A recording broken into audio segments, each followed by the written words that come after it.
there, you're listening to the Oklahoma On Stage podcast. Here we sit down with the folks that make the magic happen on and off stage in the Oklahoma theater scene. We're glad you joined us. You can also find us on Facebook, Instagram, and YouTube. And our website is oklahomaonstage.org. If you have any comments or questions, you can send them to us at oklahomaonstage@gmail.com. If you like the podcast, please leave us a rating and review and share with those you know. Let's not waste any more time, shall we? Grab a snack and a drink and take your seat. The show is about to begin. Oklahoma on stage, the stories come alive. With drama, dance, and music, the arts always thrive. From center stage to backstage lore, Oklahoma on stage, there's always something more. Welcome back to Oklahoma On Stage. As always, I'm Tim, your host. Today, we're trading scripts for swords, blocking for broadswords, and dialogue for daggers. Because this episode is all about the choreography behind the chaos. Stage combat isn't just about swinging steel or throwing punches. It's a precise, practiced art form where storytelling meets adrenaline, and safety is the secret weapon. Joining me are 5 combat-trained performers whose resumes read like action movie credits. Peter Fishaber, advanced actor combatant with the Society of American Fight Directors. Matthew Marillion, SAFD trained with a recommendation in unarmed combat. Chris Cutts, president of Dueling Arts International and a master of the blade. Yeah, former president now. He's now relinquished his time. Yes. All right. Danny Becker, 5-year veteran of Red Griffin Productions at Oklahoma Renaissance Festival. And Andrew Smith, SAFD certified in broadsword combat. So together we're going to explore the bruises, the brilliance, and behind-the-scenes magic of stage combat. From rehearsal room rituals to the split-second timing that keeps actors safe and audiences on the edge of their seats. So buckle up, theater fans. This isn't just choreography, it's controlled chaos. So, welcome everyone to the Oklahoma On Stage podcast. Happy to be here. So, as I was explaining to the crew, this is the largest group that I have interviewed, so this is going to be fun. Hopefully it's a little better than herding cats, but we'll see what happens. So, we're going to start things off. We also have Karena Van Horn, who has brought this wonderful group together for a production that she is putting together for Theatre Crude Fringe Festival, which we just interviewed Adam and Jenny. So they are the founders. Karena's taking part in that wonderful festival again. This is her second time to produce. Now, this one isn't quite as musical as the first one, was it? No, not as musical, short. There is still music. Well, of course. I can't imagine you doing anything without music. True. So, last year was an opera?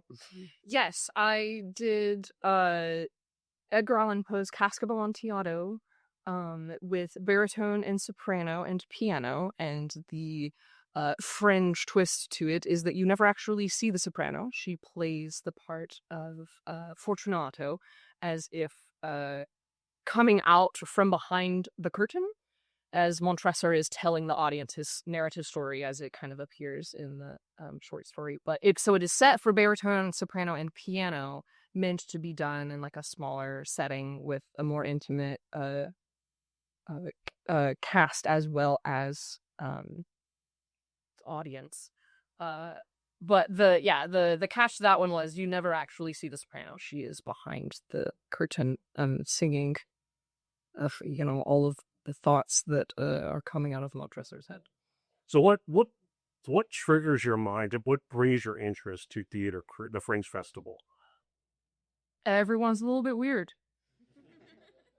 And that's funny. That was Adam's word too. Yeah, it's like I wrote a song about her.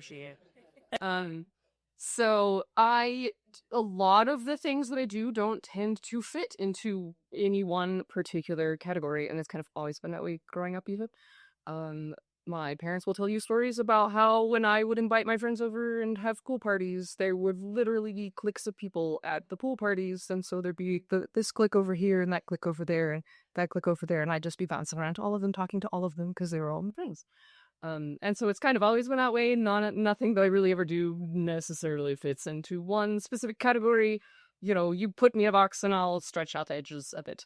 But humans like boxes, so we put ourselves in them much like cats. So, so then I was going to kind of talk a little bit about how pirates and clerics and rangers, oh my, came into being, and it's the gentleman that is sitting across from me's fault entirely, because he supported Cast Montiano last year, and made the mistake of making a comment around me, the Bard, that he was opining a show that featured stage combat. And I looked at him and I said, what if it was an opera? And he, who I have heard sing a lovely bass in an opera before, well, I mean... And so it is not an opera. However, the tagline that I have given it is in the most succinct way possible that I could manage was that it is a quick-witted, swashbuckling, family-friendly musical adventure, which just about sums it up pretty succinctly. I don't know that I could make it shorter. I tried. Okay. Can you tell us a little bit about the story? So it features 5 friends who enjoy getting around a table together and telling stories. That's kind of, the oldest human pastime is sharing stories. And so they get up to lots of shenanigans in the meantime. And as I want to do as a bard in real life, burst into song every once in a while, because that is what that is what is called for at times. Whenever words aren't enough, you burst into song. So, Which is often the case. yeah, always, yeah. There's never not an occasion for that. So, yeah. Okay. I like it. I like it. Okay, so now what we're going to do, we're going to tie this all together because I want to go around and I want you to introduce yourself and tell us your role in this production. So we'll start with Chris. I'm Chris Cuss. I am playing Fernand Penzance, the Captain Fernand Penzance, the pirate rogue in the show. Yeah. What else would you like? What brought me to? What about? Yes, primarily use saber, kind of a variation on saber within the show, along with his big long flowing coat. To block away blows that come his way. And then when we're playing other characters, as we mentioned before we started recording, we saw fit to give me 2 arming swords that were holding in reverse grip like maniacs, but it's okay because I'm not playing a human at that point, so it makes perfect sense. Obviously. Yeah. Sure. Everyone knows that's how ants fight. That's how ants fight, yeah. Okay, there you go. Matt. Hi, yeah, I'm Matthew Brilliant. I'm playing Billy Bob the Barbarian in this. Little Conan influence there. Billy Bob fights primarily with an axe, but he loses that cool big axe a lot and fights with his fists and his feet a little bit too. As well as, we all play a few other characters. I get to play with sword a little bit, and I have, what are the sticks called again, actually? Oh, our Eskrima sticks? Our Eskrima? Eskrima? Eskrima sticks. Which are Filipino, right? Yeah. Pacific Islander Filipino, yes. Pacific Island. You're announcing that wrong my whole life. Well, look here. Take a look around the room. See how white everyone is. So just don't pick me as gospel. Hello, I'm Andrew Smith. I play Sean the Cleric in the show. I mostly am using a big old 2-handed broadsword for most of the show and am wearing a Captain America shield on my back that I do take off at certain points to use to block and hit people with.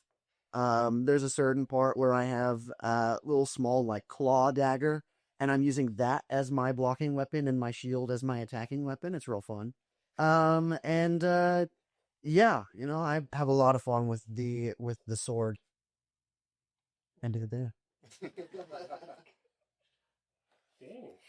Yeah, I'm Danny Becker. I am playing James the Ranger in this show. I took some of the vibes in the script and went kind of half elf, so I won't have super duper pointy ears, but got all that cool Legolas inspired swirly nonsense as many rangers do in cinematic ways. So I use double curved elven blades, also double kunai. I get to steal an arming sword at some point, wang somebody in the face with it, so that's pretty fun. But my most prized and adored weapon is my darling panther companion, Balthazar. As it should be. And why not? Peter. Yep. I am playing the game master in all of this, which allows me to have a whole variety in my collection of swords and daggers that I get to pull out as various monsters, frogmen and giant ants and warrior queens and the like. Just as much as your imagination can come up with. That's the goal. All right. Cool. Okay, so that's the production. Do you know your schedule? I do actually, and I conveniently took a lovely picture of it so that I would be able to tell you. So, you can come out and see all of these amazing people doing this fabulous show. Early in October, we have Saturday, October 4th at 1 p.m. is our opening. Then we have another show the next day, Sunday, October 5th at 7 p.m. And then you can find us later in the week. We have Thursday, October 9th at 7 p.m. And then Saturday, October 11th at 8:30 p.m. And you can buy tickets online or at the door. They're $15. You can just go to the convenient theatrecrude.org/tickets site and scroll down and find our particular production, Pirates and Clerics and Rangers, oh my. There you have it. Shameless plug. We get a really cool slot in the Fringe Festival. We are actually the closing show before the big blowout party. Yes. The whole festival. It's very exciting. Yeah, that's a pretty big deal. So, in case people are listening to the show, they know I will actually be there on Saturday. I will have a table set up outside the door. I'll be doing interviews on the spot. So I'll probably catch you guys a little bit. I'll be set up before you get there. So hopefully I can catch you guys as you go in. I'm going to miss all of the shows that are at the other two venues, unfortunately.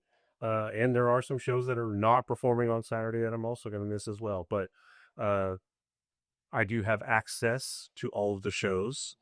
So it pays to know people. No, just kidding. But I'm very excited about it. So, all right. So getting things started, as I said, this is just kind of be a roundtable discussion. When you step in, just give your answer however you want to. But this one, I really kind of want to hear from everybody. How do each of you define stage combat in your own words? Who wants to go first? Sure, I'll start us off. First, I'll just parrot one of my mentors. When I got sort of heard this 10 years ago. It's at its core, it's two people moving at the same time in the same direction, telling the same story. Stage combat is the illusion of violence. It's the illusion of all this horrible human behavior, but we get to filter it through the lens of collaboration and cooperation. And so we're telling stories of violence, but through the absolute best way of cooperating and working together with our fellow human beings. And at the end of the day, we part as friends, not as enemies. That's cool. You know what? Anybody else? Yeah, Chris hit all the key words that I go for too. The storytelling, the illusion of violence, the cooperative. At the end of the day, it's all about making the audience feel something. And we can do that physically in ways that words just can't. Yeah. And when we, practice and do it well, we make the audience squirm and jump. That's the good stuff. Yeah, I mean, when you do something on stage and you get that audible gasp, It's just so good. Feels good. Yeah. And my teacher, I just recently got certified in all this, so I just recently had started getting into stage combat. My teacher, when he was talking about it, he called it a mixture of a ton of things. It's a dance, it's a sentence structure, it's just as important as your lines that you're saying. It is intimacy in a form. And so like just with your lines with the dance, you are being very careful and very precise, and you don't want to be hurting anyone with what you're saying or what you're doing. But you want to be getting across the intention of what's happening. And so it is, like Peter said, like Chris said, it is the illusion of violence. It is hidden techniques that keep everyone on stage safe, to cast the illusion of harm and violence. I love that. And I feel like the odd person out a little bit here. As someone who's never taken a fight workshop officially or had any classroom training equivalent or done stage combat on a stage for theater purposes, it's only been Ren Fair for me. So it's a lot of quick and dirty, rough and tumble. I would say for me, it's been the best, the most fun you can have trying not to kill your friends on a Saturday. We do a lot of collaboration one-on-one with people in the group that I work with. Every year, we are paired up and find a way to choreograph something with each other within our character means that fit loosely in the framework of the reason. We have come together on a chessboard, and our pieces are taking each other off of the board. So it's always different and unique, and we get to work with a lot of different energies, not only as far as the actors themselves, but the characters that they play. You have your classic villains like the Duke of Norfolk. You have your silly goosey characters. One I used to play, Kezia. She's very colorful and ridiculous. Plays in the children's realm a lot. So pairing those energies always becomes a blast and a half. First thing we do is we shake hands and say, "I'm sorry." And from there, we just do our best to try to make it dynamic and exciting, to be part of the adventure of a Ren Fair stage. I've been to a couple of different Ren Fairs, and going to the one in Norman, watching the chess has always been my favorite thing. Has always been my favorite thing. I just the interaction, like you said, the interaction with the characters. It, especially when you get two different dynamics like that, it's hilarious, and so, because when they call out and they make the move, okay, who's about to die, but how they do it is so Very awesome. dynamic. So yeah, and I applaud you for that. So how did each one of you get started in stage combat? I began through community theater. I grew up in Enid and did a lot with the Gaslight. They do a Shakespeare. It's not in the park anymore, and it's not in the middle of July anymore. They moved it inside during September, which is far more sensible in Oklahoma. But I did that through high school and college pretty much every year. And the year that they did King Lear was my first time getting to swing a sword around on stage and die on stage. And never looked back. Very cool. Erin, when did you start? So I officially began stage combat itself in 2021, officially joined Red Griffin in 22. I began the Castle of Muskogee cast in 21. They liked my energy, the character I was able to build, and I just showed up to help whenever there were nighttime events that only the Red Griffin folks were required to be at to help run and coordinate. I just showed up, said, "Hey, you need a hand cleaning this thing up, doing that thing. You guys are cool. I want to do this. How can I get a sword?" So from there, I just we work from February until May when the actual fair occurs at the Castle of Muskogee. So it's a very intensive process. So I feel like I've gotten a lot of workshop equivalent, but within our own little bubble. So it's very stylized to the production company I'm a part of. I love it. Well, my daughter and son-in-law are members of the castle, whatever they call it, but they go, they're there all the time for like every different season throughout the years, or they love it. Yeah, I just recently got out of school. I went to school I'm from here in Oklahoma, but I went to school up in Chicago. And the school I went to, they had a whole stage combat minor. But I did not take that track. And in fact, it wasn't until my very last year that I was like, I need electives. I just need to fill time before I graduate. Why not? And so I joined the Stage Combat 1 class, and I just had an absolute blast doing the unarmed and the rapier and dagger choreography that we put together. And so I stayed in the class for the next semester in Stage Combat 2, and we added the two-handed broadsword to the mix of unarmed and rapier and dagger. And then I was given the opportunity, everyone got the opportunity in the class to certify with both the SAFD, the Society of American Fight Directors, and the British Academy of Stage and Screen Combat. And so I was like, why not? I paid the fees. I did not do the British one because I don't plan on going to going overseas anytime soon. But Yeah, but they have such a good accurate in the You never know. never know. I might later. But I did do the SAFD. And I just have not looked back. I came back here after graduating, did a show with a lot of stage combat with Peter. He asked me to do this, and here I am. What about you? I'm trying to remember. I can tell you for sure it was Peter that helped introduce me to stage combat. I don't know if it was possibly Henry VI Part 1. It might have been one of We did a bit before that. Yeah, you came and played with Luke Eddy and me and a couple of his other students. Yeah, Luke Eddy was for a while. Yeah, doing some little like one-off workshops on the weekends over OCU at the time, and I got to learn, in briefly, quick little bursts of a number of different weapons at that time. And then I guess Henry VI was my first show where I actually got to swing some swords, and that was a great time. And I've been hooked ever since I started. I would rather spend my time swinging steel of my friends than pretty much anything else. I'm sure that makes everyone comfortable. In this room. Yes. Swinging steel offline. Yeah, there you go. Terminology. you did look at the glossary.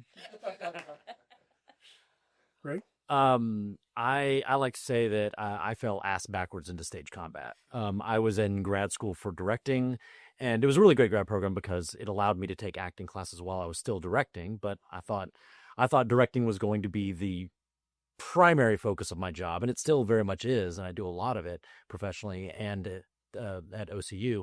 But I took a stage combat class. It just so happened that semester it was the stage combat professor at the school was on sabbatical, and so his mentor came in, who was the founder of another stage combat organization, Dueling Arts International, and took a class with him.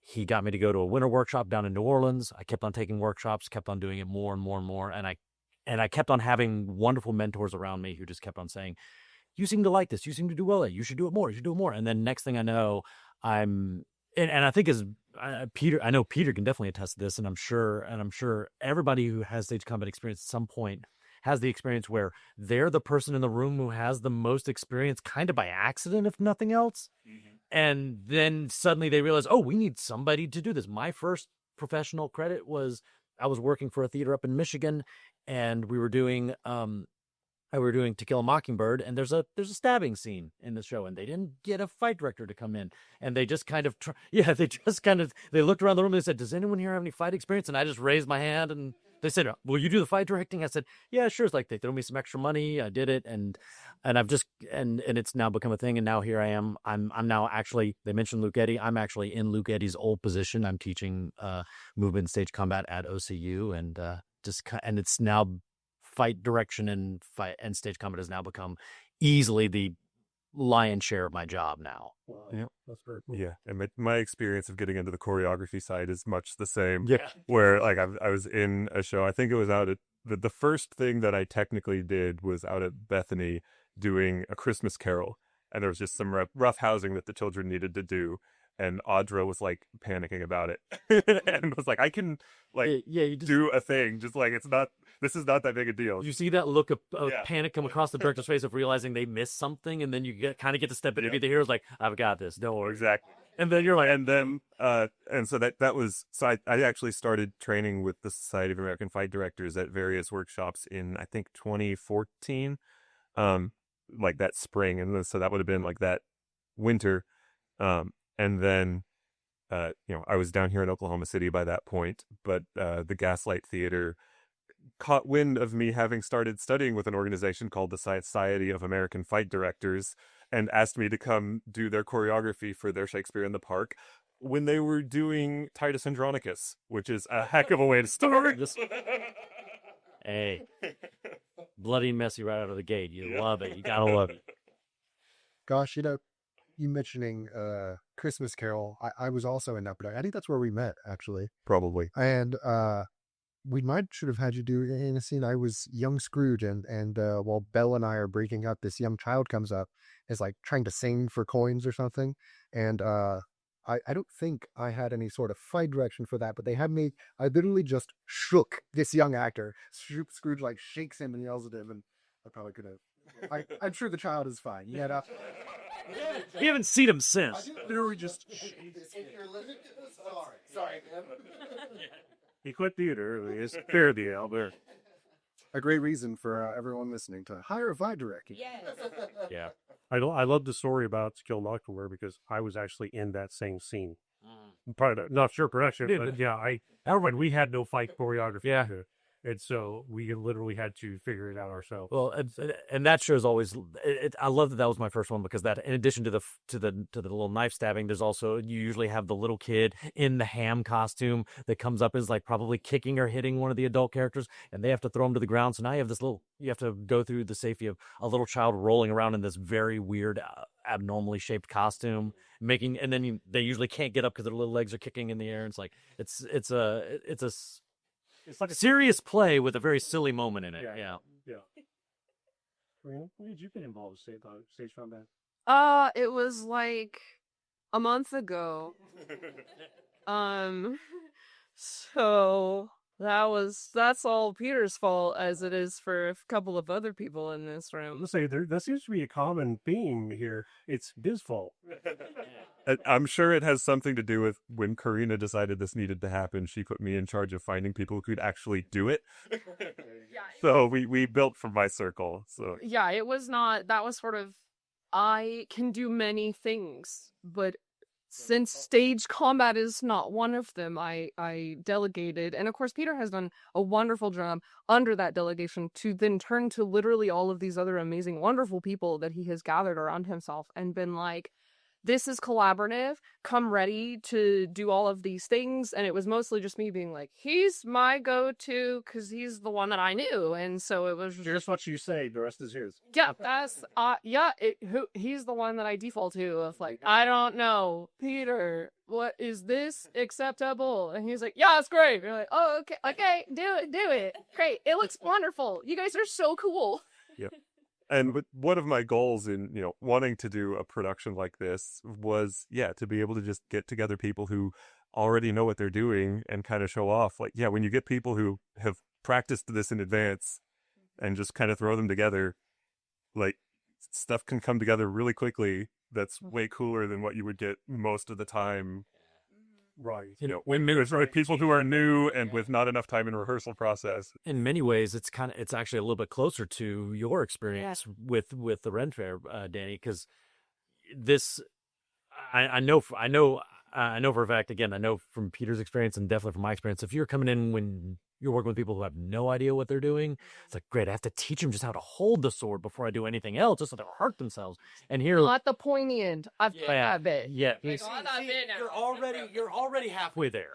I've got some German manuals for you to look at if that's okay, I'll get my dictionary. But we were able to kind of walk in and just kind of be like, oh, we'll do this and this and this, and everybody was able to just like throw out ideas for each other. And like Danny's got these two blades, and it's just like, I want to do this, I want to spin around this way. Cool, then I'll do this. And it's a really fun, collaborative experience that comes from when people have this training and then they can just play. That's really, to me, that's the most important thing about this whole thing. Like the whole, like, it's so fun. You get to play whenever you don't have to sit there and think about, oh no, my shoes are sliding around because my costumer wants me to wear these particular shoes and they're not really ideal for this. Or, you know, just making, for me with this show, my entire goal was to make it like fight is at the top tier, and so then everything else can come down from that. But we keep going back to, this is at the top, this is what I want. No, it's about y'all, it's about the cool things that you can do, and then I get to sit on the sidelines and watch them do all of the cool things. So Nice.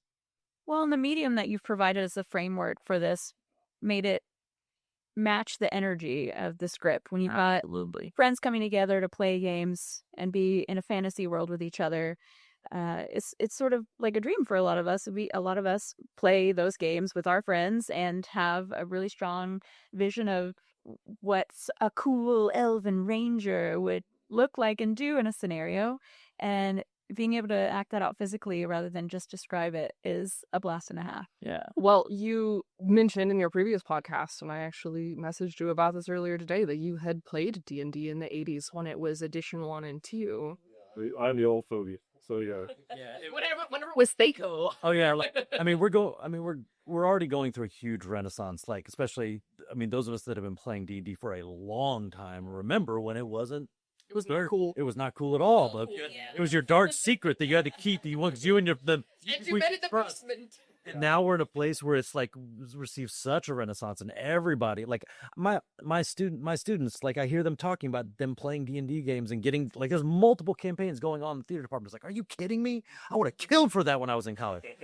So when you had this really great idea, and then you contact Peter, and then Peter reaches out to us and says, "Hey, do you want to be in a show that is about friends playing D&D with fighting?" I was like, "Say less, I'm there." I didn't think anyone had to strong arm us to get there. Okay. I love it. I love it. And being able to bring the passion from the real world, like you said, people that play the game already love it anyway, and then bring that into the stage area where you do know a little bit about what you're doing. Just a little. But it makes it fun for you, which also makes it fun for the audience. Mm-hmm. Because again, what several of you have said, it goes back to the storytelling aspect of it. Absolutely. So you guys, several of you have mentioned this. What is SAFD? Somebody give me to explain. The Society of American Fight Directors, SAFD, is a organization across the United States that teaches performers how to do stage combat safely. Primarily, it's about performers as opposed to choreographers. But if you keep progressing through it, you get there. As we kind of mentioned earlier, mostly by accident. But yeah, and it focuses on stage combat. Although more and more these days, we have a lot of people who are also involved in television and film as well. And they have certified teachers at a lot of colleges all around the country, and people working professionally in all sorts of places. And they have, all of these teachers have their classes, but then they also have workshops that, draw people in from all over the place, which is where I've gotten the bulk of my training. And it's, they've built this community around it, which is a lot of fun too. I go to Chicago and Houston and Dallas and Louisiana and Atlanta and just see all my friends from all over the country. Yeah. And bring in, they bring in instructors from other places too, like at the BASSC, or Canada, Germany, Spain, Australia. It's such a cool community to be part of, besides just the kind of niche skill that we all get together to practice. Very cool. So dialing it back just a minute and try to a little serious question. What is the biggest misconception people have about stage fighting? I think probably the most common one, and this is one of the ones I dispel when I teach my classes early on, is that you're not learning real fighting. this is not a real martial art in that it is not designed to be in any kind of fight. I tell my students, you're not going to come away from here being able to throw a punch. You're not going to being able to throw a punch in a way that is any way effective, or even swing a sword in a way that's effective to actually do any kind of damage. That's not what we're about. It is certainly based on real historical martial arts. It's inspired by. We build it off, but our whole goal is to do these things safely in a way that effectively tells the story. And but you're casting things offline. You're going at a different speed because you need the audience to be able to track what's happening. So that's probably one of the first things the misconceptions that I try to dissuade them from, because they come in, they're like, I'm going to be an amazing fighter. It's like, you're going to look like an amazing fighter. But there are whole other organizations, and there is some bleed over. A lot of guys and folks that work in and that through SAFD and that I know through Dueling Arts, they're also in the realm of HEMA, historical European martial arts, and they train in that as well. And they love to play in both camps, but the goals out of them are very different. I received a very powerful lesson in that. Probably shortly after you directed me and Chris, actually, in the Scottish. Okay, shake. And I was at the Rin Fair out at OU, and they had you could pay like $5 to fight a night, and these are Kima guys. That's right. Those guys did this. I was like, I'm sure I'll lose, but I bet I could. I know a few things. I bet I could. No, I got ruined. Are we gonna just play around with him for like 10 minutes? I got just. I mean, yeah. In one move, I couldn't even nothing. And he would just, and I was like, well, I'm a little taller than this guy. I've got some. It doesn't matter at all. Doesn't matter at all. Nope. It is. That's so far different from what you think. Yeah. Even if what we do is based on those actual martial arts, actual using a sword to try to kill someone, it's very different. The intent is important. Getting disarmed for real is ouchies. Yes. Getting knocked down when you're not planning on falling. Yeah. Well, let me say too, I loved it. It's really exhilarating. Yes. It's actually I had something kind of similar to that happen to me way back when I was like first getting started. I got to go do some background work for a made for Sci-Fi Channel movie. It was so bad I don't even think it made it to Sci-Fi Channel. It went straight to DVD, but it starred Jason David Frank, who was the actor who played the Green Power Ranger in OG Power Rangers and all of that. But he's like he's an actual real martial artist. Like, he knows his stuff. And so the fight director came and taught me a very simple move, gave me a staff and said, all right, you're going to swing this way, and then he's going to punch you in the chest. And he showed me how he's going to do the punch in the chest that was going to knock me down. By then I'd had a little bit of training, so I knew how to fall, and that was about it. And then Jason David Frank showed up and we did the moves, and then he said, I want to do my signature move. And the director is like, Jason David Frank is the star on set. And so everybody's just like, yes, yeah, okay. And so he just turns to me and says, I'm going to knock you off your feet. I'm going to take your, his signature move was a spin kick, taking the legs out from underneath you. He says, I'm going to knock you down. Are you okay with that? And I said, yeah, I'm okay. Didn't explain anything further to me. He came in, we did the first two moves. Instead of punching me in the chest, he did his little spin kick. Next thing I know, I'm heels up in the air, flat on my back, sucking wind, and he's standing over, like, you good? It's like, this is a dream come true. I'm great. I saw beat up by the Great Power Ranger. It was the best thing in the world. But it was definitely like the difference between that perfectly trained moment that I was ready for and like a guy who actually can fight and knocking me on my ass. It was a whole different experience. The difference between a beat and a controlled fall versus a swift, definite move. Yeah, suddenly your body is moving in directions that you did not plan on going, and it was and it was so cool. Top 5 moments of my life. Are you kidding me? Nice. So anybody else have a misconception about stage fighting?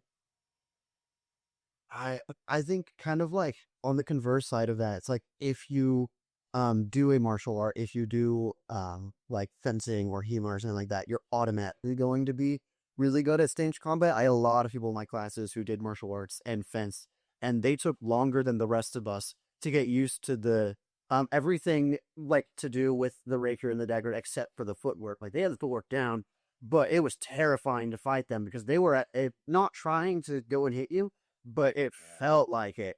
And it took a lot longer for my teacher to, John McFarland, love him, great guy. It took him forever to beat that out of them. And I'm sure that when they went back to their fencing coaches or their martial arts coaches or whatever, they got yelled at again because now you're not trying to get them what's going on. So I'm sure that, like, while it does help with like footwork and breathing and strength training and whatnot, it does not automatically make you a good fit for stage combat. They are both trained muscles in different areas. Last year, I had a guy who was very trained in boxing argue with me loudly in front of the class that I wasn't teaching a punch properly. And he kept on like showing like it should go like this. And I said, yeah. And if you punch like that, you're punching through somebody. And my first goal in this room is safety. That's wrong. It's right if you want to hit him, but I don't want you to actually hit him. This is your friend here, and we're not going to punch him. And yeah, it's like it's a thing that most people that I've worked with that have trained martial arts weren't as loud or as obnoxious as this guy. Most of them understand, they get it. It's just training the muscles to do something different. Yeah, absolutely. Well, yeah, muscle memory thing. Sometimes it's a mind, but yeah, for most of my friends, it was literally just muscle memory. I'm trying to hit you. Wait, no, I'm not. Yeah.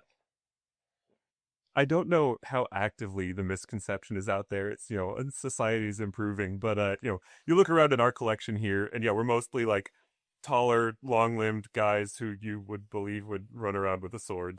But, honestly, like we've got, one person who doesn't fit that description in here.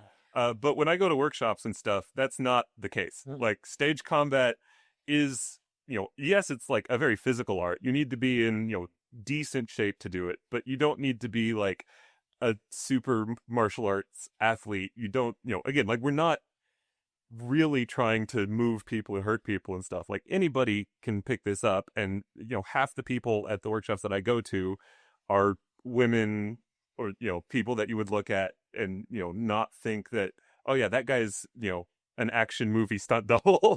Right. Yeah, like and that certainly was the mindset a while ago, like way back when I first got started in this. That was the mindset. Like one of the first workshops I ever went to, it was a couple of really big jacked guys, and they were very much that bro culture of like, if you're not big and strong, you kind of don't belong here. They didn't outright say it, but they definitely communicated that through their words and their actions. And it really was discouraging because at the time I was a really like skinny guy and like 120 pounds wet kind of guy. And I just felt completely out of place. But thankfully, yeah, totally agree with Peter. Like that, there are certainly bad actors in every realm somewhere, but I'd say for the vast majority of them, the industry and the community has moved very much into the realm of all are welcome, and we want, if you're excited to do this, we want you to be there. And yeah, there's and they're very, very welcoming community. Yeah. Well, I think stage combat especially, you're telling a story. You're not trying to kill each other for reals. And often telling that story involves hoop skirts, corsets, big floppity boots, a lot of things that would be inhibit people who have actual fighting skills. But you have to work with those in the medium that you're presenting this. And it doesn't matter if you are 4'8" and weigh 80 pounds and are wanting to have a two-handed arming sword. If that's what you're seeing calls for, you're seeing calls for it, and you practice and you train for that to look like you're doing it effectively. And you could be a giant man using a tiny, tiny little kunai. But you either play up or down the drama or the comedy, depending on the training that you're doing for that particular scene.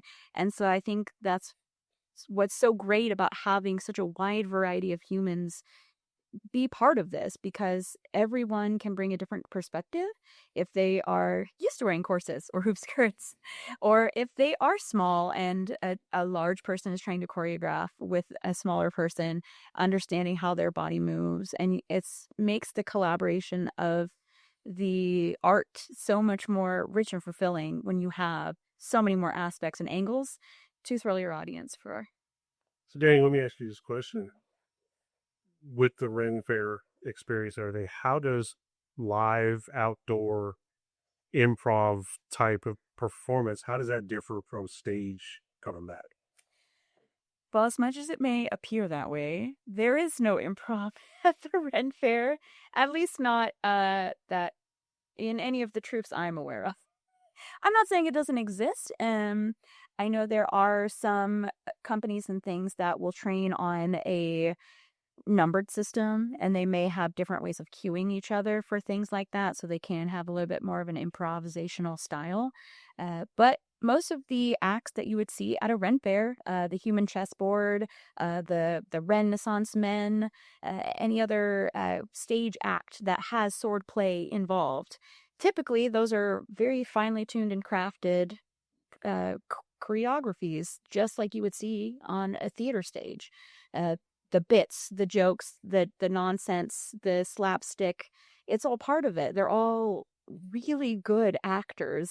I think that is one of the misconceptions that you often see in the Ren Fair circuit is like, oh, there's just a bunch of swashbuckly, drunk goblins, which isn't inaccurate.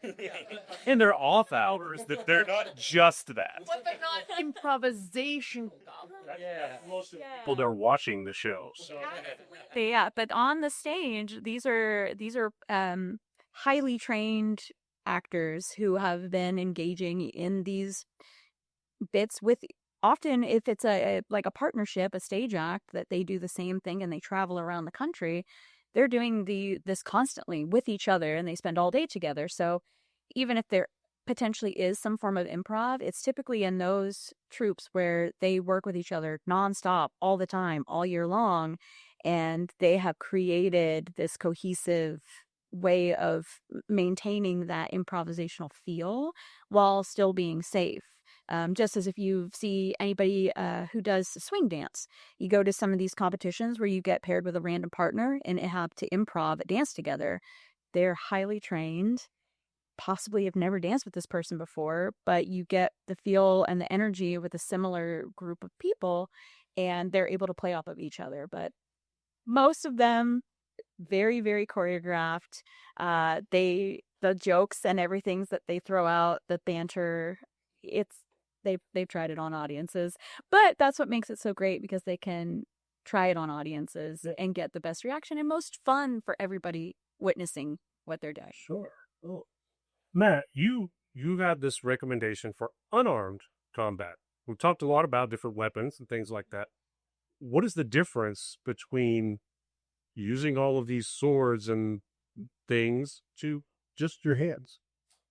That's a really good question, actually. I mean, mostly it's that you're using just your hands. Well, and not just your hands, right?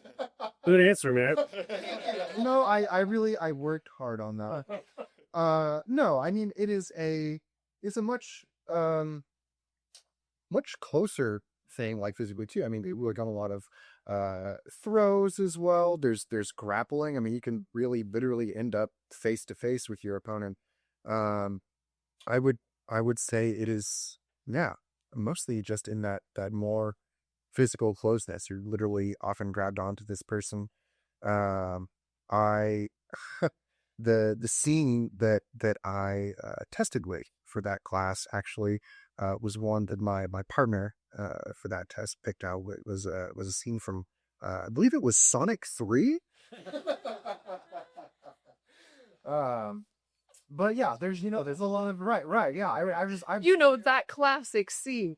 Sonic. For very on, I believe it was we were Sonic and Shadow, and so I can't move quite like a fictional. I was gonna say, how did those punches go? Everyone it is. I still have that video on my. Do you really? Because I was just lamented that I don't have it anymore. Wow, because the phone that I had at the time broke. I haven't. Put that in the Discord. He's dead. I can do my scene from the Avengers while I'm at it. There's a good. Yeah, Peter and I were in that same class together, but yeah, I mean, ultimately, it's I guess I would say that it lends itself to a wider variety of scenes, and yeah.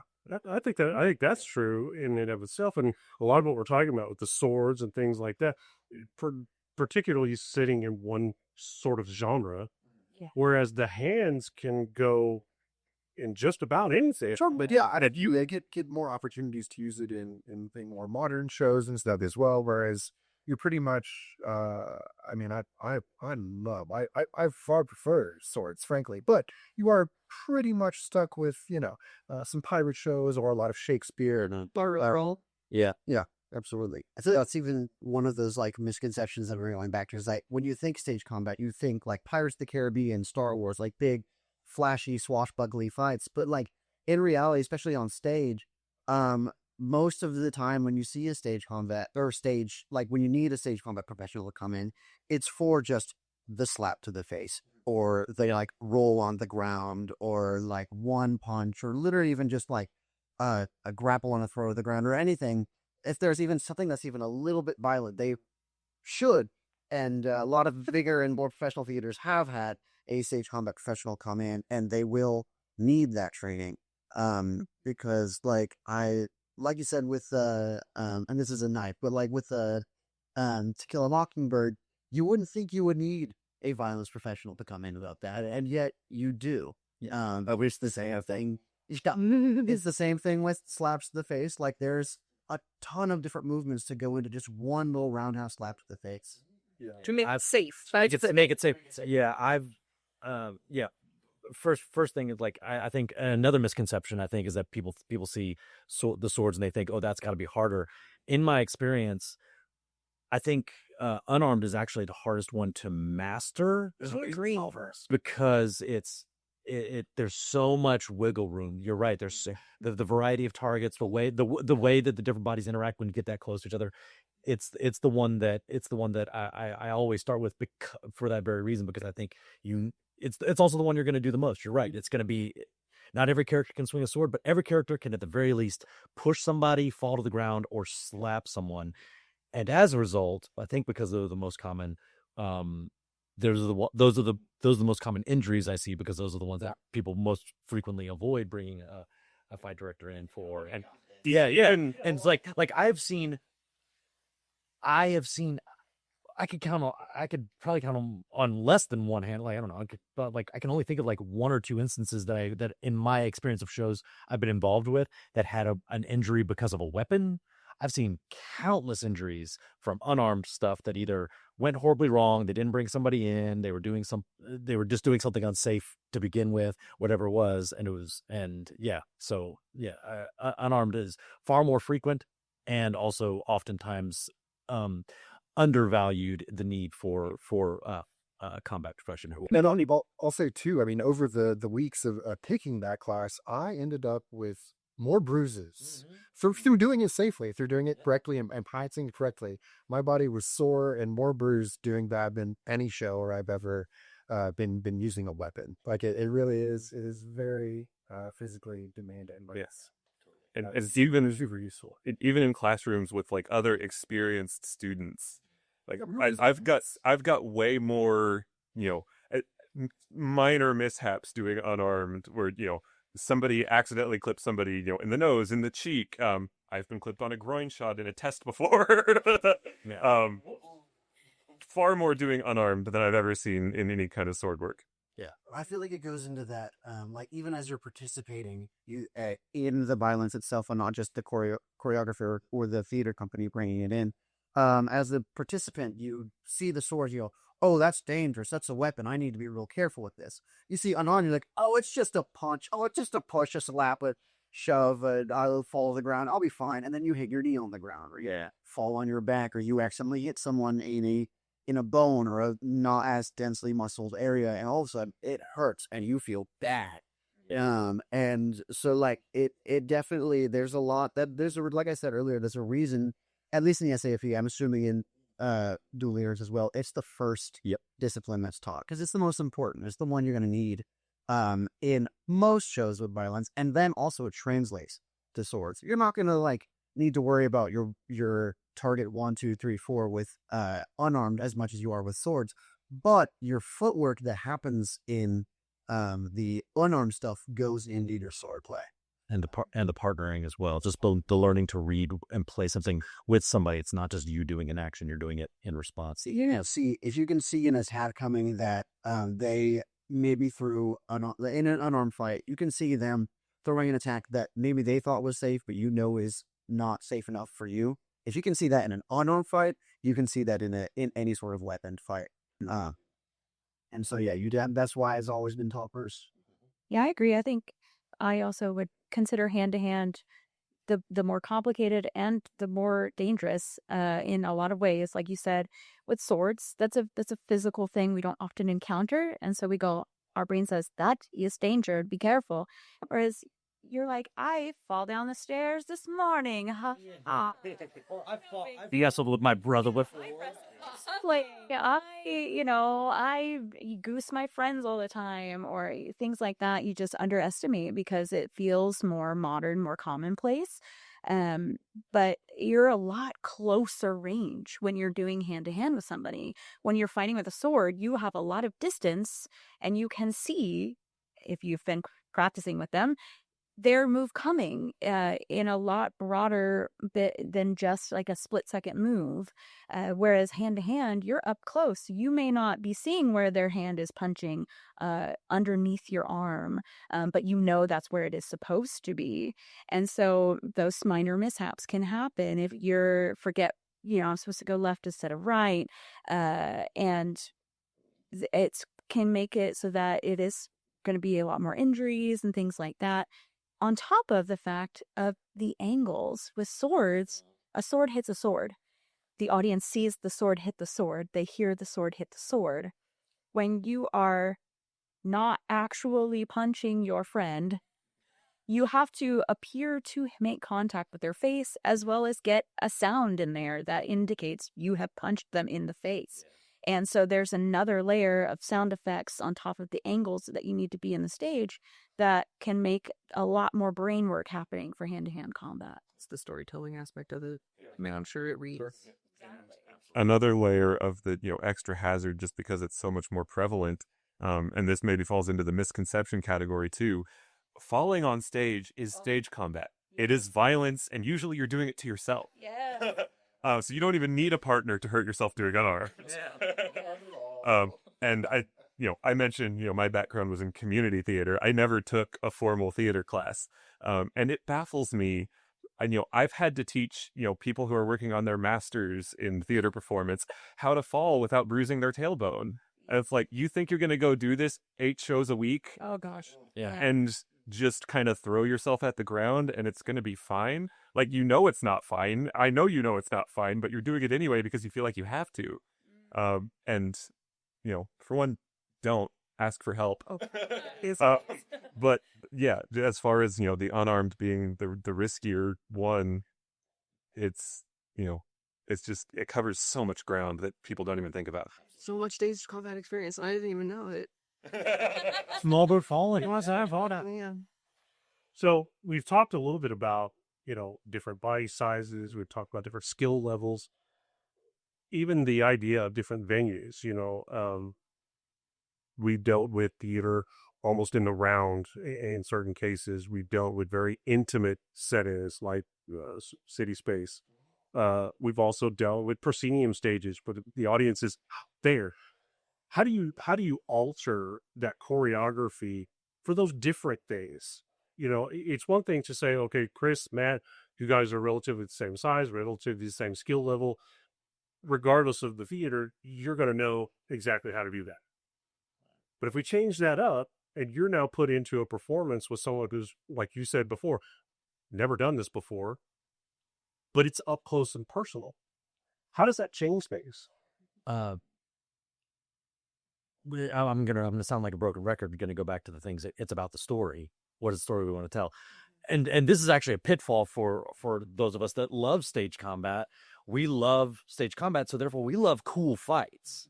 And if we can do a really long, cool fight, we want to. And there are many long, cool fights in the show. And when it serves the story and it does in this one, I think it's great. But I think that can often be a pitfall for us where we want to do more than what actually is necessary for the story at hand. A lot of times, the simplest story is the best one, of just like, it's one hit and maybe that's all the fight is, or it's just a couple swings of a sword and that's it. And we start first with the story because because if it doesn't look good, if it doesn't read to the audience, if it distracts from the actual story that's being told, then we're not doing our job. So it all goes back to like if it's a really tiny space, I need to be able to do this. Maybe it's just a very simple move that I can safely do in that space to also not hurt any of the audience members around me. Or if it's really big, I have to blow a way out and maybe go at a different speed so the audience can actually see my big moves. Be able to read it, yeah. Yeah. Daniel mentioned angles earlier too. So like even if you have a choreographed fight for this proscenium stage where the audience is out there, there's a ton of people in the audience, but then you take that same show, same choreography, and you put it in a black box.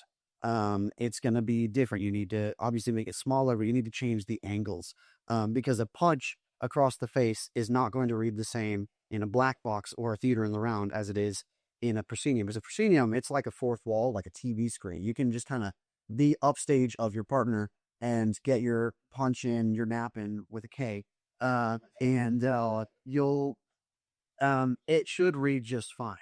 But then you get into a black box where the audience is right there, and all of a sudden they can see a lot more of the nuance of the combat, and so you need to adjust your angles, adjust some of the choreography just a little bit so that it reads. And then same with theater in the round, audience can see you from every angle or most angles, and so now you're really gonna have to change your angles or the way your fist moves across their face to be able to get it to read. It's I like to compare stage combat to a magic trick. Oh, absolutely. It's like at the end of the day, like we're doing clever illusions, and when I teach stage combat, I tell them I'm now teaching you how to do the magic trick, and they get really excited to learn the how behind the thing. But so it's as much fun as it is for us. We can't forget the audience is a vital part of that equation. And so just like a magician would need to adjust how they would hide things or how they would big or small they would play things depending on their audience, a street magician is not going to read the same as somebody on a giant arena stage, and they have to adjust accordingly, and they would adjust their act accordingly, and there are certain things that they would or wouldn't do depending on where they are. So it's I think it's also tailoring your story to fit the audience and the venue that you are playing in. Very good. Good stuff. So, what is the role of the fight captain during rehearsals and performances? When we get one. When We get one.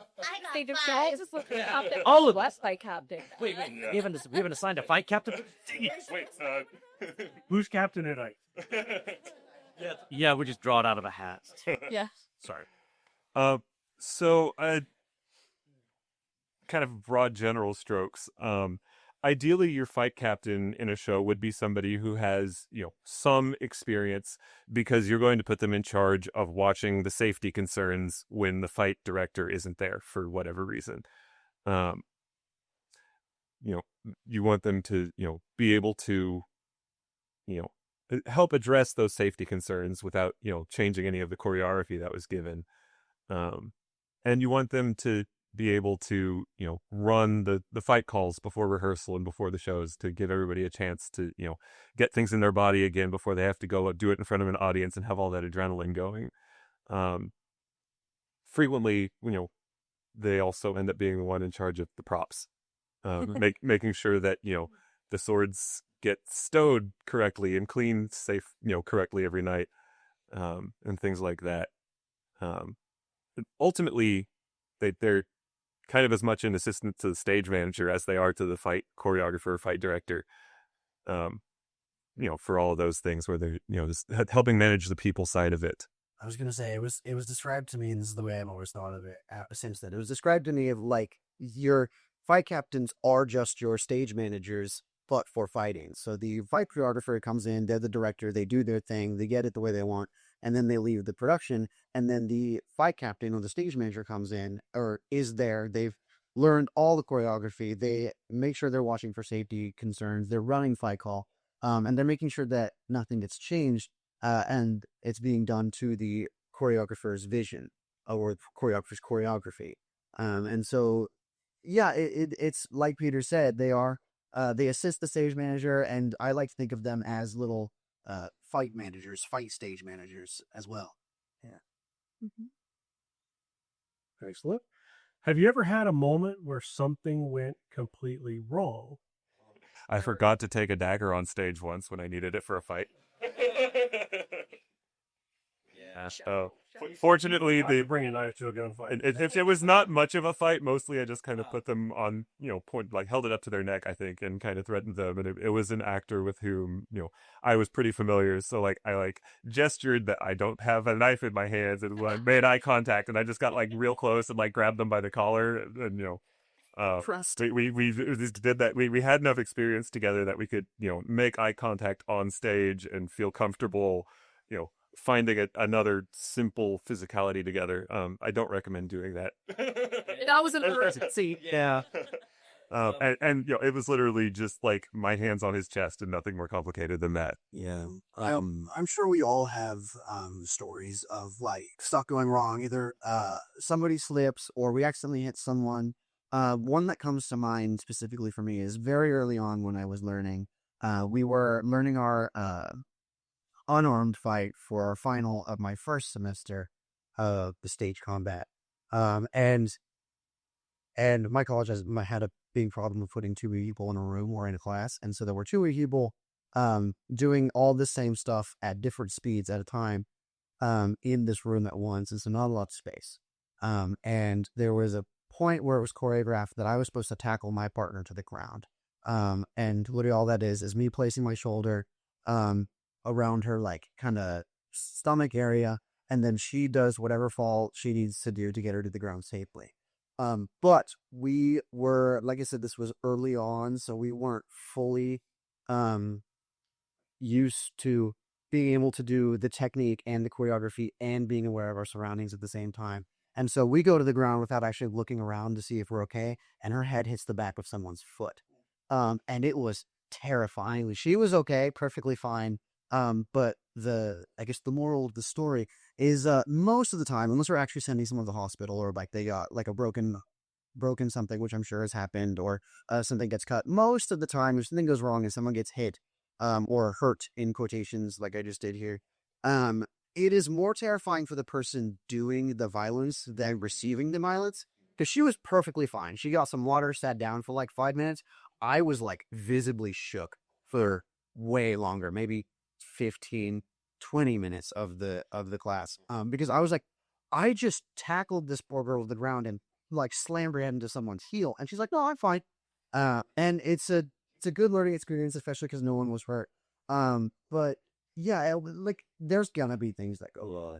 There's always gonna be things go wrong. It's about, once it's past the part of making it happen safely without it actually happening, it's about making it happen safely and not getting hurt because it's happened. Yeah. Not as an actor, but as a fight director, I directed it, or I did the fight direction for a production of Romeo and Juliet that OCU we performed at OCU, and then they took to the World Theater Education Alliance in China, and it's Romeo and Juliet, so we have a lot of fighting, and thankfully Lance Marsh, who directed that, specified that he wanted to cast actors who were very skilled. He asked me specifically who I'd already trained so that they could move quickly and efficiently in the fights.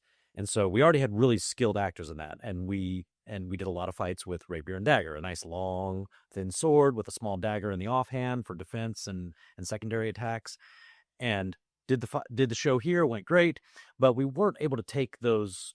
They're not weapons; they are theatrical props that look like weapons, but we couldn't take them to China. So the organizers in China worked with us, and I sent them pictures and specifications of the exact weapons and what we needed them to provide, and they said they'd provide it. And apparently somewhere wires got crossed, and they did not provide that. They provided these very differently sized daggers that weren't quite what we needed, but then the swords weren't rapiers, they were actually broadswords.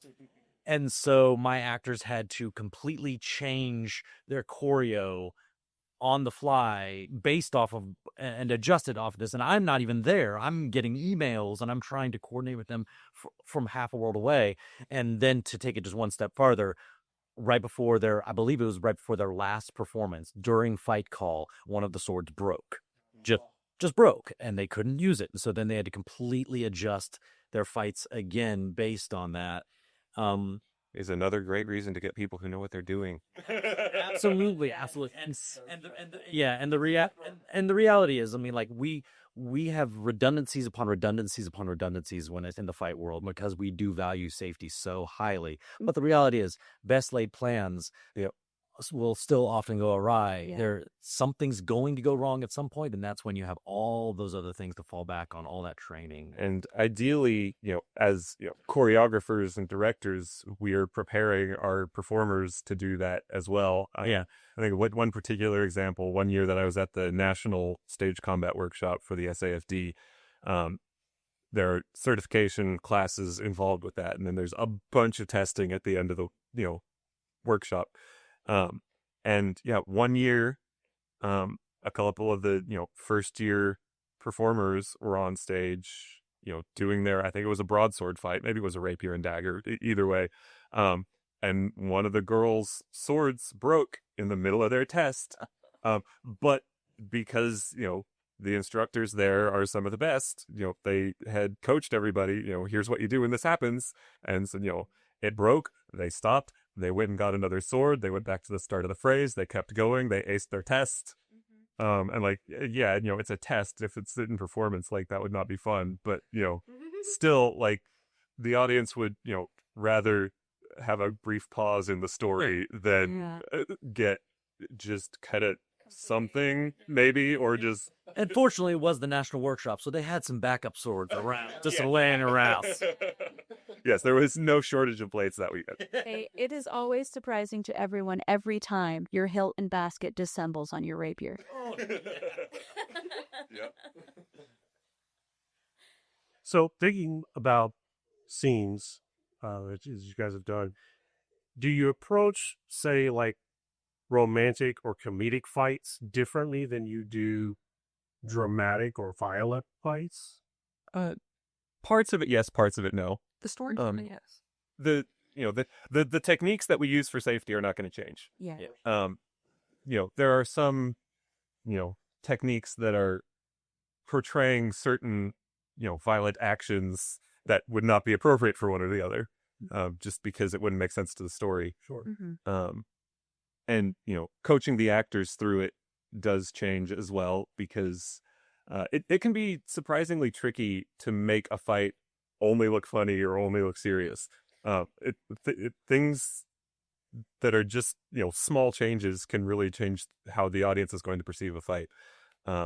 So when you've got a story like, say Romeo and Juliet that everybody already knows, you can get through it pretty well. But if you've got something that's not going to be familiar to the audience and you're really trying to get a specific mood, it can be tough. Yeah, and also thinking about I I think we're all familiar with you see a clown in a show do something that objectively should put them in the hospital, but they pull a face, they make a funny noise, they fall down, they bounce back up. So a lot of it has to do with how long does the pain persist? How much are we letting the audience in on the trick? Are we surprising them, or are we telegraphing way in advance? Here comes a big hammer. And so there's usually there's also a degree of how much the audience is getting to know in advance, or how they're being prepped for whatever move, or not being prepped if we want to shock them or surprise them. I'm not going to say that you can't make a gout of blood funny. Certainly in the right context you can, but oftentimes if you're doing fake blood on stage, that is typically more shocking and horrific than laugh out loud funny. Again, no, there's no absolutes in this, but yeah, there's so a lot of it is deciding how much you want to have the audience be a part of the revelation of what's happening on stage too. I think the best way to think about it is either from an acting perspective or a directing or choreographic perspective, is that more often than not, obviously there's a few circumstances where a character in a comedy knows they're being funny, but most of the time characters in comedic scenes don't know they're being funny. These circumstances are very real to them, and that's what makes it so fun to the audience. So it's the same thing with the fight. Going back to the example about the clown, most clowns, the actor, the clown, knows they're being funny, but the character that they're playing when they, slip on a banana peel, which is again objectively funny, that's real to the clown, and it is funnier if that clown like truly plays that. I just slipped an ow, or like the fall is huge or whatever, as opposed to look how funny I'm being slipping on a banana peel, because it's like watching a kid's show versus like a comedy. It's like, yeah, that's funny, but like they know they're being funny, so it's really not that funny. Versus, but that's hilarious because these real things are happening to this guy, and he just has to deal with it. Yeah, the genuine reaction. I would say that's very true. As Peter mentioned, the framework of how you choreograph, the moves you're doing, the safety you're doing is all pretty standard. Don't poke your friend. Be safe. Safe, safe, safe, safe, safe. Rule number one. Been applying And everything. any situation. The script don't poke your friend. Yeah.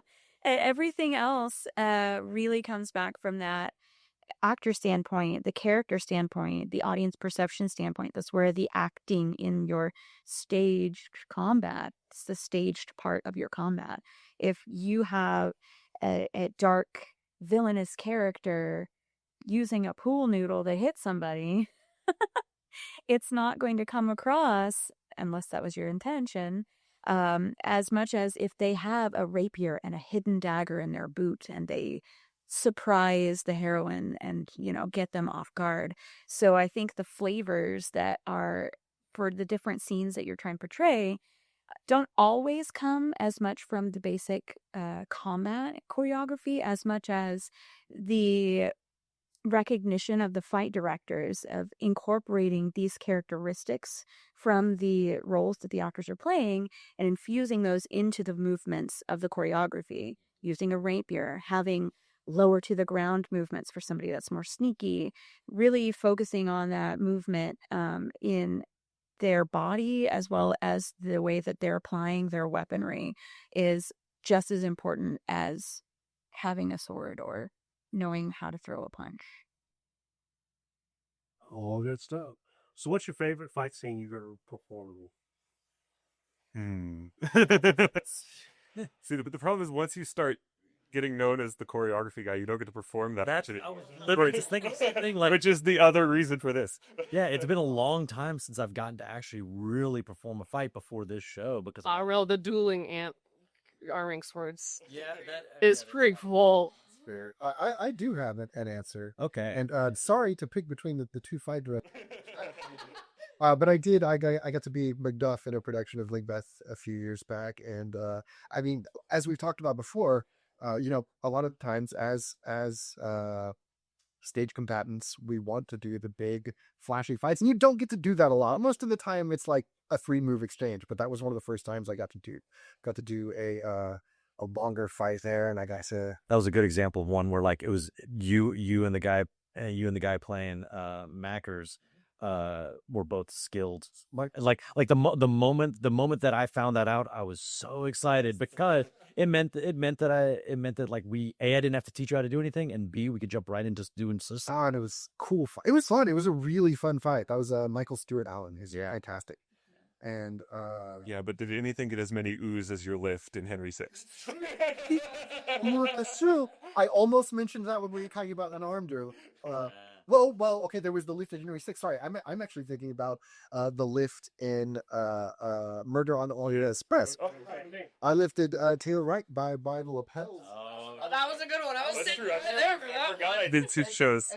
I've done 3. We did Misery as well. He was, at least 2, 3. Actually, definitely more difficult than the one I did in Henry VI. Yep. Well, you had 3 of mine to choose from, and you still. I know. I'm sorry. Listen, it was, and it's a great stage there at Koba Shakespeare. That's also, I haven't had a lot of big mishaps, but that stage would get slippery sometimes. Oh yeah, if I had a few slips. It's that faux was, yeah. But yeah, fighting the Scottish King. What a treat. We're not even in a theater, guys. That's true. Sorry, fighting Macbeth. I also have an answer. I really only have done, up until this show, I've really only done the combat from the actor standpoint because I am so new to this. So my favorite fight actually comes from one of my certification tests. My rapier and dagger fight was the final scene between Edmund and Fernand from Count of Monte Cristo.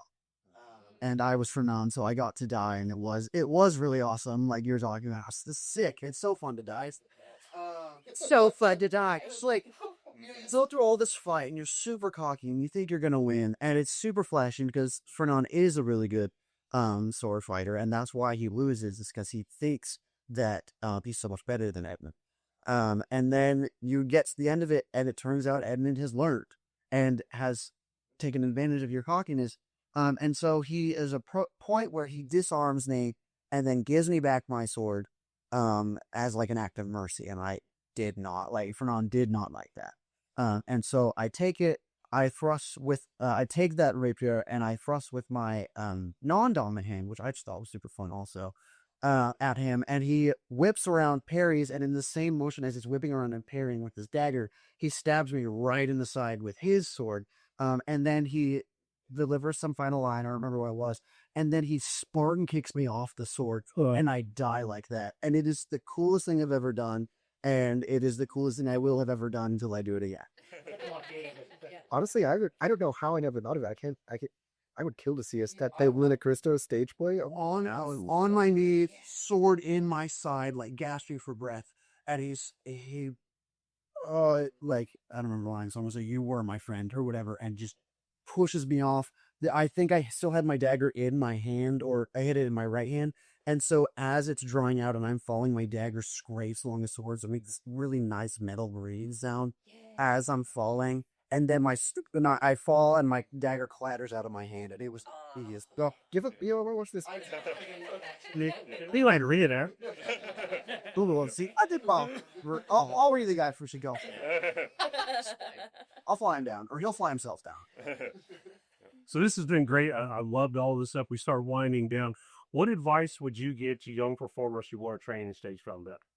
Get to a workshop. Do it. Yeah, Well, like jump in somewhere. Don't be scared. Yeah, don't be scared. The whole point of this, besides looking cool with a sword usually, or maybe your fists, is to do it safely. Is to make sure that you are able to tell these stories without hurting someone. And if you're going to an SAFD class or what have you, like, they're going to teach you how to do a safe way. Don't be scared.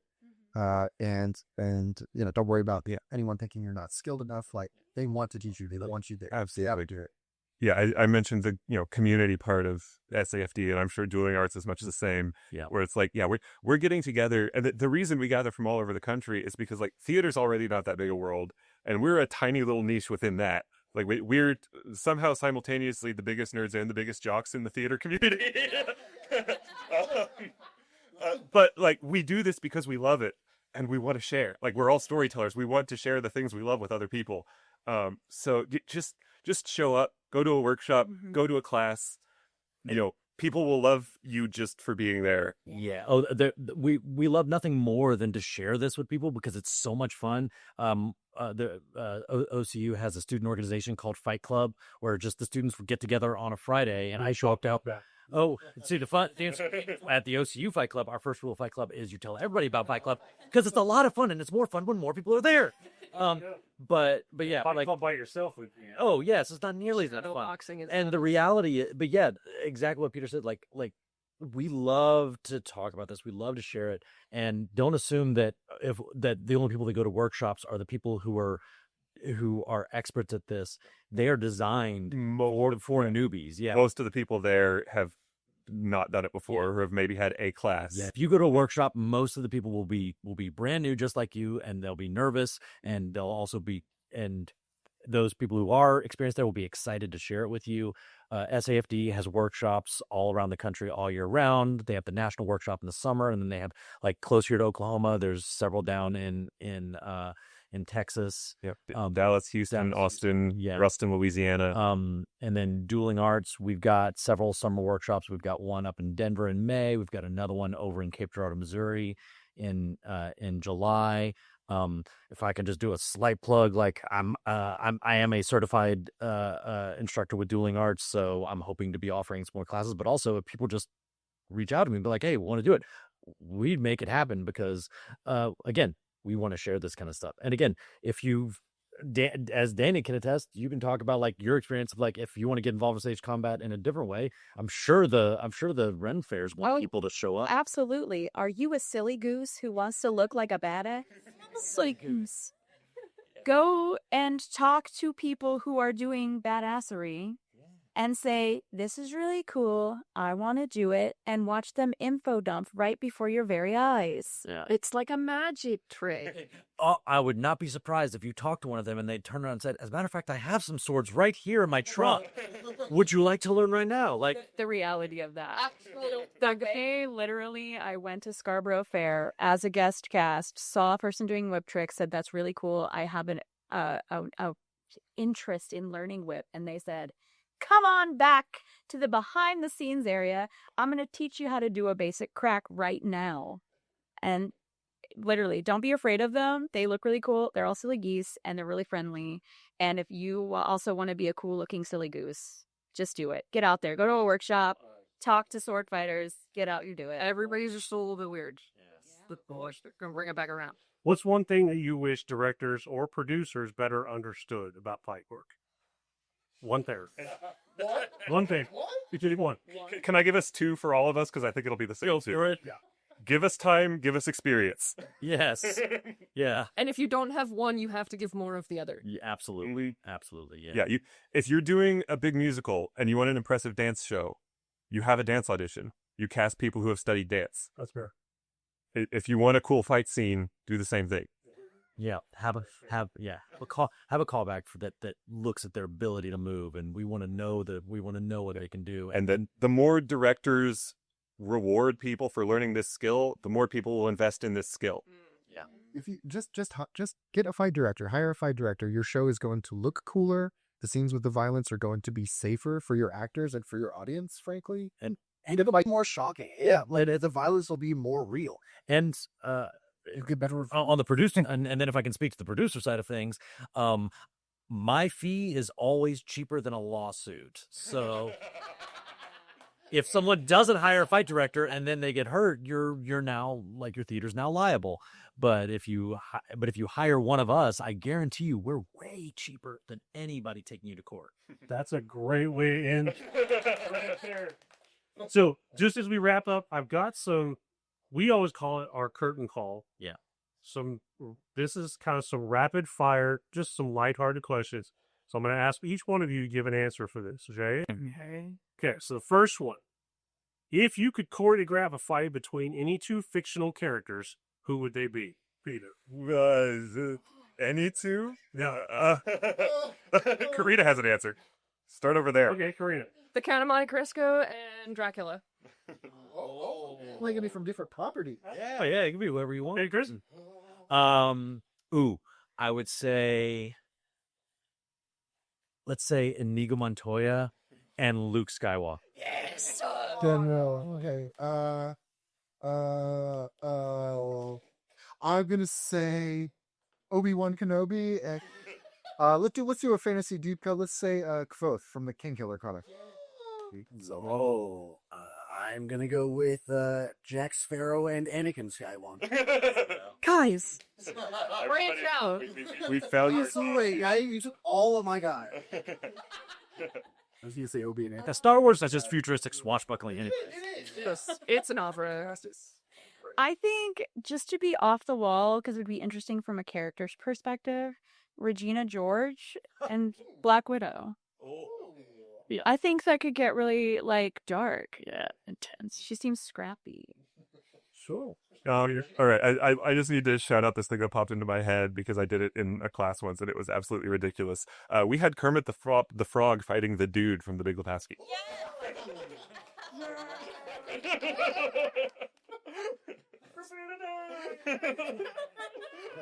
Now I'm imagining Kermit dunking the dude in a toilet. Okay. What's your favorite and least favorite weapon to work with, Andrew? Favorite is rapier. I love it so much. I will plug that I got recommended it every time I talk about it because I love it so much. And least favorite, gosh, I haven't worked with many and I love them all.